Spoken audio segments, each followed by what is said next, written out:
Sehingga Engkau ada di dalam kami di dalam kami bergerak bersama Engkau Tuhan di dalam kebenaran-kebenaran firman.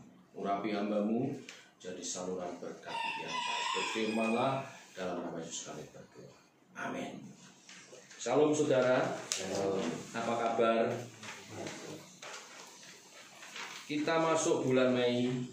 Bulan Mei Tuhan memberi tema yang baru, yaitu segambar dan serupa dengan Kristus, yang kita sering mengenal dengan istilah imitatio Christi, ya, menjadi seperti Kristus. Dan khususnya minggu ini, ya, subtemanya adalah bertumbuh dalam segala hal ke arah Kristus. Untuk itu mari kita buka, saudara, Efesus pasal yang keempat, ayat 11 sampai dengan yang ke-16. Efesus pasal yang keempat, ayat 11 sampai dengan yang ke-16. Kalau sudah mendapat, saya bacakan buat saudara. Dan ialah yang memberikan baik rasul-rasul maupun nabi-nabi, baik pemberita-pemberita Injil maupun gembala-gembala dan pengajar-pengajar, untuk memperlengkapi orang-orang kudus bagi pekerjaan pelayanan bagi pembangunan tubuh Kristus, sampai kita semua telah mencapai kesatuan iman dan pengetahuan yang benar tentang Anak Allah, kedewasaan penuh dan tingkat pertumbuhan yang sesuai dengan kepenuhan Kristus, sehingga kita bukan lagi anak-anak yang diombang-ambingkan oleh rupa-rupa angin pengajaran, oleh permainan palsu manusia dalam kelicikan mereka yang menyesatkan, tetapi dengan teguh berpegang kepada kebenaran, di dalam kasih kita bertumbuh di dalam segala hal ke arah Dia, Kristus, yang adalah kepala. Daripadanya lah seluruh tubuh yang rapi tersusun dan diikat menjadi satu oleh pelayanan semua bagiannya, sesuai dengan kadar pekerjaan tiap-tiap anggota, menerima pertumbuhannya dan membangun dirinya dalam kasih. Bertumbuh ke arah Kristus. Kita semua senang dengan istilah bertumbuh, ya, kecuali kalau pertumbuhan itu bersifat negatif atau penyakit, terus bertumbuh, ya, kita susah. Tapi pertumbuhan pada umumnya kita senang. Sebagai orang tua, ya, kalau kita punya anak-anak, kita ingin anak kita bertumbuh normal, tambah besar badannya, tapi juga tambah pinter, tambah dewasa. Sebagai seorang guru, kita senang kalau murid-murid kita bertumbuh, sehingga ada kemajuan dalam kepandaiannya.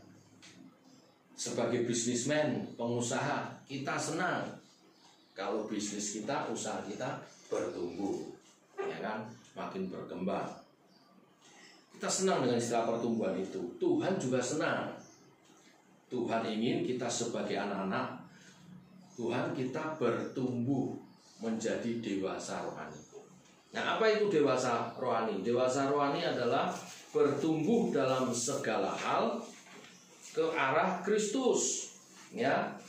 Artinya menjadikan Kristus itu pusat kehidupan kita dalam segala hal, dalam segala bidang kehidupan kita, ya. Termasuk apa yang kita lakukan, kita pikirkan, kita rasakan, itu semua ke arah Kristus, ya. Itu dewasa rohani itu demikian, ya. Kenapa kok harus ke arah Kristus? Karena model kita itu harusnya Kristus, bukan yang lain. Kristus disebut Adam kedua, ya. Adam pertama adalah manusia pertama yang kemudian jadi nenek moyang semua manusia. Kita tahu firman Tuhan menjelaskan, Alkitab menjelaskan, Adam jatuh dalam dosa. Semua keturunan Adam pertama, ya, adalah keturunan dosa, berdosa. Di dalam Kristus kita dilahirkan kembali. Makanya Kristus itu disebut Adam kedua. Setiap orang yang percaya ya diselamatkan. Kenapa? Dosanya diampuni, dibenarkan. Nah, setelah itu dia hidup sebagai orang-orang percaya yang lahir baru. Maka kita modelnya mesti Kristus, bukan yang lain ya. Nah, untuk itu kita bertumbuh. Nah, bagaimana kita bertumbuh? Setidaknya ada 3 hal dari firman yang kita baca hari ini. Yang pertama seperti apakah hidup yang bertumbuh dalam segala hal ke arah Kristus? Yaitu dengan kita hidup selaras dengan panggilan kita di dalam Kristus. Perhatikan ayat 1. Coba kita lihat Efesus ayat 1. Ini menjadi dasar semua pertumbuhan kedewasaan rohani ke arah Kristus. Itu harus dasarnya ini. Ya, ayat 1 saya baca. Sebab itu aku menasihatkan kamu, aku orang yang dipenjarakan karena Tuhan, supaya hidupmu sebagai orang-orang yang telah dipanggil berpadanan dengan panggilan itu. Ya, dipanggil apa? Untuk menjadi serupa Kristus. Dipanggil apa? Di dalam Kristus itu kita dipanggil apa? Selain diselamatkan, kita mengarah menjadi makin serupa dengan Kristus. Tapi ada panggilan khusus yang namanya menjadi saksi. Ya, jadi kalau kita mau bertumbuh dewasa rohani, bertumbuh ke arah Kristus, makin serupa dengan Kristus, yang pertama-tama kita mesti hidup selaras dengan panggilan kita dalam Kristus, yaitu dipanggil untuk menjadi saksi. Jadi Bapak Ibu Saudara sekalian diselamatkan ya, itu untuk menjadi saksi. Kita dilahirkan kembali dalam Kristus itu untuk menjadi saksi. Menjadi saksi itu ya bukan hanya memberitakan Injil, pemahaman memberi saksi itu, menjadi saksi itu adalah hidup kita menyaksikan Kristus.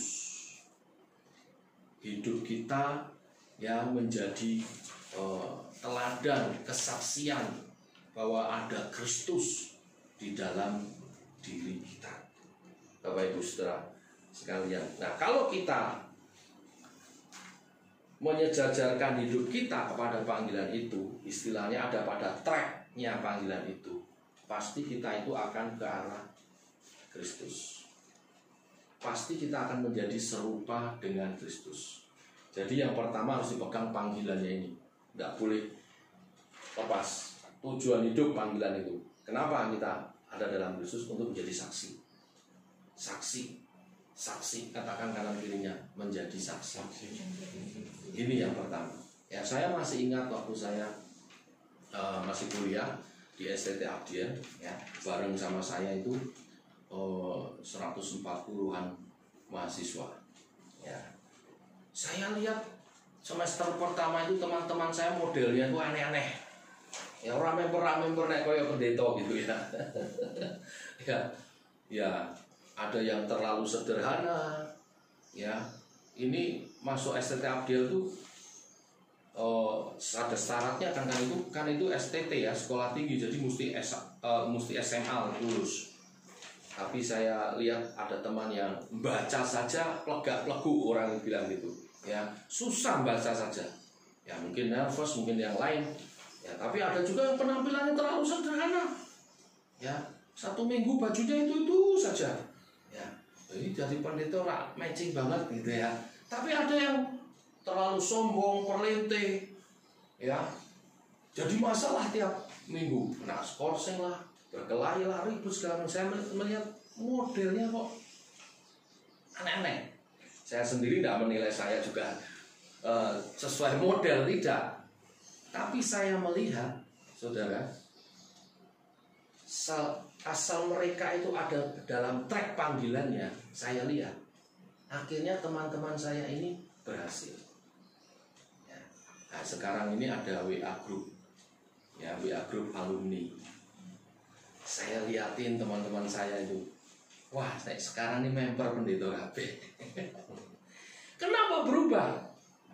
Karena mereka ada dalam track panggilan. Ketika ada dalam track panggilan, selaras dengan panggilan itu, walaupun babak belur, ya tetap diarahkan makin hari itu akan menjadi makin serupa dengan Kristus. Nah, ini yang harus dipahami juga setiap jemaat, bukan cuma yang terpanggil jadi pendeta, Bapak Ibu Saudara, karena menjadi saksi itu tugas bagi setiap orang, panggilan bagi setiap orang, ya, bahwa hidupmu mesti mencerminkan Kristus. Itu kalau saudara pegang, maka saudara melakukan apa segala sesuatu itu, saudara akhirnya menyesuaikan diri, ya, sebagai guru kita akan menjadi pengajar yang baik. Kenapa?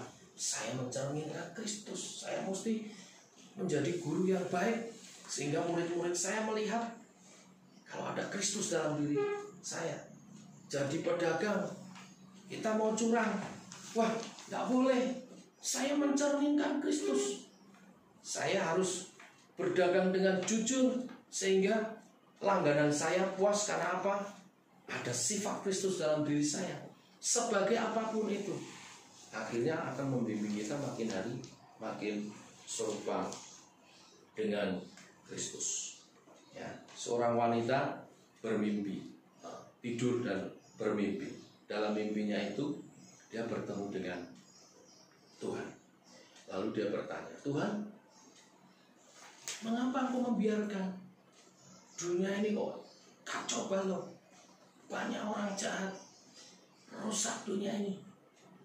Lakukanlah sesuatu, Tuhan. Lalu Tuhan menjawab, sudah, aku menciptakan engkau. Lalu bang, loh, kok jawabannya seperti itu? Iya. Rupanya wanita ini mendapat pesan khusus bahwa engkau ada di dunia ini karena maksud dari Tuhan untuk membuat dunia ini menjadi lebih baik. Untuk itulah engkau diciptakan. Sama di dalam Kristus Yesus kita dilahirkan kembali, ya, diselamatkan untuk apa? Untuk menjadi saksi. Hidup kita mesti berubah, maka Tuhan proses kita asal kita dalam trek panggilan itu. Tidak masalah atau apapun latar belakang kita. Karena Saulus bisa menjadi Paulus. Ya, kita juga bisa menjadi anak-anak Tuhan yang mencerminkan Kristus dalam kehidupan kita. Asal kita ada dalam trek kita. Jadi yang pertama kita mesti pegang dulu, kita mesti selaras dengan panggilan kita. Apa panggilan kita, Bapak Ibu Saudara sekalian? Menjadi saksi, mencerminkan Kristus dalam hidup kita. Baik sikap, tindakan, karakter, pola pikir, akhirnya kita akan dituntun menjadi serupa dengan Kristus. Yang kedua, Bapak Ibu Saudara sekalian, seperti apakah hidup yang bertumbuh dalam segala hal ke arah Kristus? Yaitu dengan hidup mengejar pengenalan akan Kristus. Kita lihat ayat 11 lagi sampai dengan ayat yang ke-13. Saya baca sekali lagi. Ayat 11. Dan ialah yang memberikan baik rasul-rasul maupun nabi-nabi, baik pemberita-pemberita Injil maupun gembala-gembala dan pengajar-pengajar, untuk memperlengkapi orang-orang kudus bagi pekerjaan pelayanan, bagi pembangunan tubuh Kristus, sampai kita semua, ayat 13, mencapai kesatuan iman dan pengetahuan yang benar tentang anak Allah, kedewasaan penuh dan tingkat pertumbuhan yang sesuai dengan kepenuhan Kristus. Jadi yang kedua, bagaimana kita bertumbuh dalam segala hal ke arah Kristus, yaitu dengan hidup yang mengejar pengenalan akan Kristus. Ini bicara tentang apa? Orientasi hidup. Ya, tadi dasarnya kita dicipta untuk dipanggil untuk menjadi saksi. Lalu bagaimana kita menjalani hidup? Apa orientasi kita menjalani hidup? Makin mengenal Kristus, ya, makin mengenal Kristus lebih dari segalanya. Orientasi hidup orang percaya bukan lagi pada hal-hal sementara, tetapi pada hal-hal kekekalan. Kenapa kok kita perlu diciptakan kembali di dalam Kristus? Karena hanya yang di dalam Kristus Dan hanya yang serupa Kristus yang bisa kekal, yang bisa hidup bersama dengan Bapa di surga. Yang modelnya itu Kristus. Maka mesti kita mengorientasikan diri harus di mana pikirannya Kristus, sifatnya Kristus, karakternya Kristus. Karena yang hidup di surga itu modelnya cuman yang seperti Yesus, nggak ada yang lain.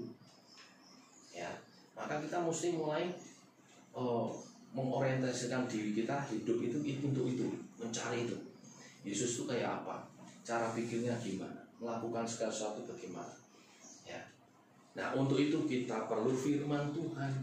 Firman Tuhan adalah Tuhan yang menjadi firman. Yesus itu, kalau kita ingin kenal Yesus, kita baca firman-Nya, kita lakukan apa yang Dia kisahkan dalam firman-Nya. Untuk itu kita perlu pertolongan, penuntun-penuntun. Maka Tuhan kirimkan, ya, ayat 11 tadi ada yang rasul-rasul, ada para nabi, ada pemberita Injil, dan ada para gembala, juga pengajar-pengajar. 5 jabatan gereja ini sebetulnya adalah karunia jabatan yang Tuhan berikan kepada gereja untuk memperlengkapi setiap kita, ya, bertumbuh makin serupa dengan Kristus. Supaya kita tidak salah mengartikan firman. Firmannya ada, tapi kita perlu penuntun. Supaya ada penuntunnya, kita dikasih 5 karunia jabatan ini, ya, sehingga kita makin mengerti firman Tuhan. Oleh sebab itu, Bapak Ibu Saudara sekalian, mesti bergaul dengan hamba-hamba Tuhan ini. Ya, sekarang sudah nggak ada rasul, tapi karunia kerasulan masih ada, pelayanan kerasulan masih ada. Ya, para rasul itu adalah, ya, sebagai pionir-pionir, pembuka-pembuka biasa. Mereka perintis-perintis gereja. Oh, itu kan tugasnya hamba Tuhan, Pak. Kita jemaat apa ya, ikut-ikut itu tugas kita, tapi yang di garis depan mereka yang punya karunia kerasulan, kita mendukung. Ya, gereja-gereja bertumbuh, berkembang dari mana? Dari hamba-hamba Tuhan yang memiliki karunia kerasulan, membuka-buka, tapi didukung para pengusaha, jemaatnya, ya. Akhirnya tumbuh gereja di sana, tumbuh gereja di sana, tumbuh gereja di sana. Ya. GIA Purworejo ini mestinya juga terus berkembang kemana-mana, ya, mestinya buka di mana, di Wates, buka di mana, ya. Kita terlalu adem ayem di sini. Jemaatnya harus mulai, ayo bermisi. Itu dipimpin oleh para hamba Tuhan yang punya karunia kerasulan, karunia kenabian, menangkap firman, menerima firman, membagikannya kepada jemaat. Ya, hamba-hamba Tuhan seperti saya, Pendeta Budi, itu menangkap firman apa yang diberi untuk jemaat bulan ini. Misalnya Mei menjadi serupa dengan ini, harus diingatkan setiap tahun. Supaya apa? Modelnya biar tidak aneh-aneh. Ya, repot nih modelnya macam-macam. Jemaat mesti satu model. Apa modelnya? Serupa dengan Kristus. Terus diingatkan, makanya tiap tahun ada tema ini. Ya, kita bertumbuh bersama ke arah sana, menangkap. Siapa yang menangkap? Hamba-hamba Tuhan yang diberi karunia kenabian. Lalu menyampaikan firman Tuhan seperti hari ini. Dengarkan mereka, tuntunan mereka. Ada pengajar-pengajar, kalau nggak jelas datang konseling, ya, Pak, perpuluhan begini, Pak, apa bedanya di sedekah, Pak, apa bedanya di persembahan syukur. Banyak jemaat yang nggak ngerti. Daripada nggak ngerti, tanya. Nanti hamba-hamba Tuhan yang punya karunia mengajar menjelaskan dengan detail. Oh, jadi terbuka. Oh, iya. Jadi tidak salah. Ada juga para penginjil yang memang memberitakan Injil. Kita juga diperlengkapi, dilatih, jemaat juga dilatih bagaimana memberitakan Injil dan sebagainya. Dan akhirnya gembala yang memelihara jemaat sehari-hari, setiap hari mengunjungi, merawat, mendoakan. Ya, kita bertumbuh bersama. Mereka ini yang senior. Ya, supaya kita belajar firman-Nya itu makin mengenal, makin serupa dengan Kristus itu jelas. Ya, saya hobi mancing. Kalau mancing di tempat yang baru itu tidak gampang. Biasa banyak orang nggak dapat ikan kalau mancing di tempat yang baru. Tapi ada kiatnya. Kalau mancing di tempat yang baru, ya, apa yang harus kita lakukan? Karena mancing di tempat baru itu kita nggak tahu ini ikan apa di sini. Maka harus cocok umpannya. Ya, spotnya yang bagus di mana kita nggak ngerti. Maka ada kiatnya. Begitu datang, cari yang kira-kira orang di situ yang mancing kelihatan paling pengalaman siapa. Deketin, ya, ngobrol, tanya ikannya apa, umpannya apa, spotnya bagaimana. Kenapa? Karena dia lebih pengalaman. Saya jarang, hampir nggak pernah ketemu orang yang pengalaman mancing nggak dapat, itu jarang. Ya, di gereja kita ada yang pengalaman mancing, Pak Jaka. Kalau ngajak Pak Jaka mancing itu pasti dapat ikan. Ya, dia lebih lama di Purworejo ini kan daripada saya gitu ya. Kadang-kadang ngajak dia tahu tempatnya. Umpannya ini Mas, pancingin nomor sekian Mas. Ya, udah ngerti. Kita perlu sama dalam kita secara rohani, imani juga demikian. Kita perlu hamba-hamba Tuhan, ya, para rohani. Jangan alergi sama hamba Tuhan, ya. Ya silakan yang pilih yang cocok gaulnya dan sebagainya, itu sih silakan saja. Tetapi kita perlu, ya, di mentor. Itu namanya mentoring, kita perlu. Lalu Bapak Ibu Saudara sekalian, nah, firman sumber untuk kita makin mengenal Kristus itu firman Tuhan. Ya, sumbernya itu firman Tuhan. Oleh sebab itu mesti punya minat.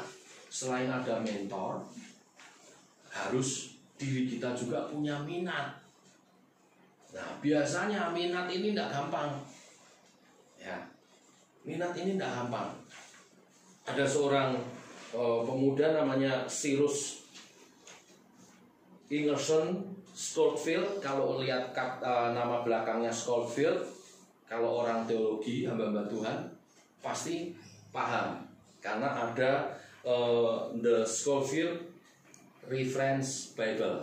Ada buku referensi Bible, Alkitab referensi terbitan Scofield atau karangan Scofield. Nah, Scofield ini dulu, ya, Scofield dikenal juga Cyrus. Cyrus ini seorang yang jenius luar biasa, tapi tidak pernah minat sama Alkitab. Dia lebih minat pada karya-karya sastra Shakespeare. Bahkan di biografinya itu umur 12 tahun dia sudah baca karya-karya Shakespeare dengan baik dan bisa menceritakan dengan baik sekali. Umur 12 tahun, tapi tidak minat sama Alkitab.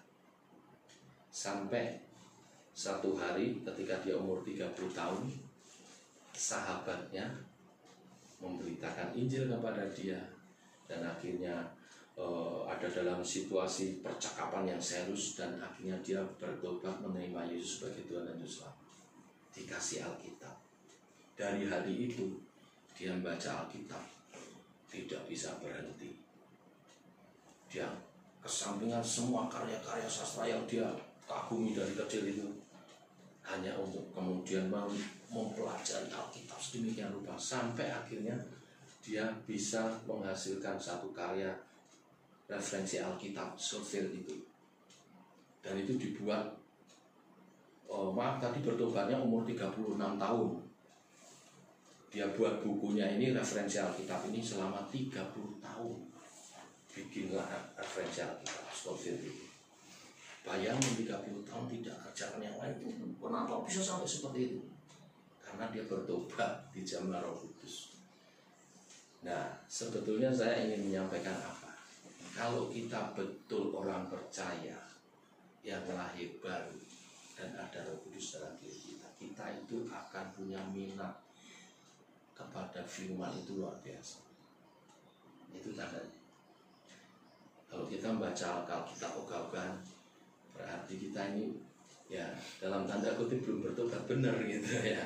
Ya, saya tidak menyalahkan, tapi dari poin yang pertama tentang panggilan, lalu yang kedua tadi, kita mesti mengarahkan diri kepada supaya gimana kita minat kepada firman ini.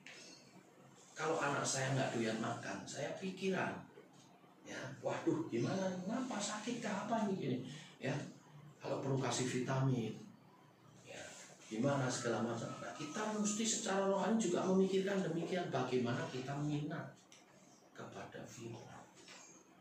Ya. Mulai dari pergaulan, komunitas, ayo ditumbuhkan di sana.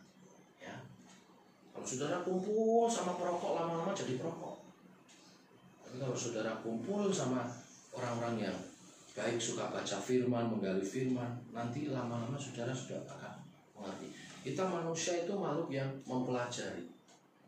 Kita ketemu arti hidup kita ketika kita mempelajari sesuatu dan kita kemudian mengerti dan kita menikmati itu.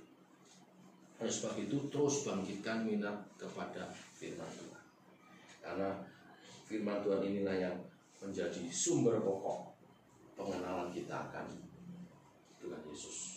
Ini yang kedua, Bapak Ibu Saudara sekalian. Yang terakhir, yang ketiga, bagaimana kita bertumbuh dalam segala hal ke arah Kristus adalah dengan kita hidup memegang teguh kebenaran dan kasih. Ayat 15-16 kita baca ayat 15-16, tetapi dengan teguh berpegang kepada kebenaran dalam kasih, kita bertumbuh ke dalam segala hal ke arah Dia Kristus yang adalah kepala, daripadanya seluruh tubuh yang rapi tersusun dan diikat menjadi satu oleh pelayanan semua bagiannya sesuai dengan kadar pekerjaan tiap-tiap anggota, menerima pertumbuhan dan pembangunan dan membangun dirinya dalam kasih. Jadi yang ketiga, bagaimana kita bertumbuh ke arah Kristus, yaitu dengan memegang teguh kebenaran dan kasih. Kebenaran tadi kita sudah jelaskan, kebenaran adalah firman Tuhan. Tapi poinnya di sini memegang teguh kebenaran dan kasih. Jadi mempraktekkan firman Tuhan di dalam kasih. Kasih kepada Allah, kasih kepada sesama. Itulah hukum yang utama yang Tuhan Yesus ajarkan. Dan ini kita pegang. Ya, jangan pernah lepaskan.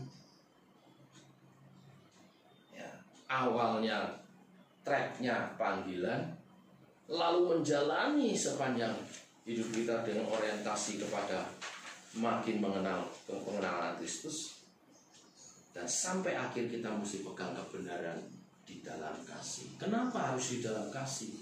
Ya, karena kasih itu kalau ibaratnya di sini tadi digambarkan kita ini seperti tubuh, ya, seperti tubuh, ada bagian-bagian anggotanya disatukan. Disatukan. Tapi di lain topik, Tuhan gambarkan gereja Tuhan itu seperti sebuah bangunan.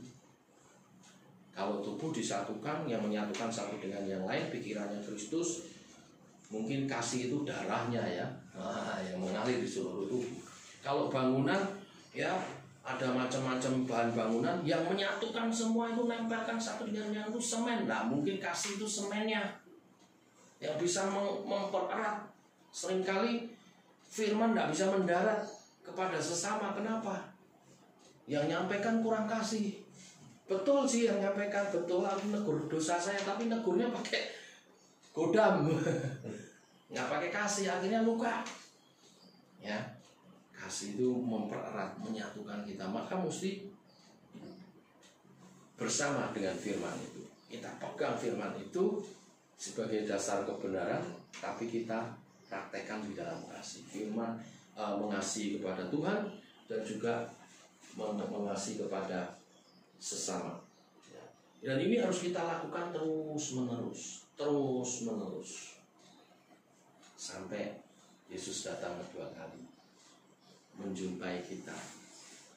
Kita memang kurvanya atau ya apa ini grafiknya itu menuju kepada makin serupa Kristus, dan kita harus lakukan itu terus pegang kebenaran firman dalam kasih.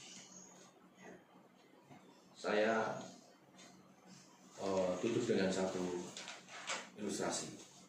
Kalau awal tahun bulan Januari ini berdasarkan survei, tempat-tempat fitness itu ramai.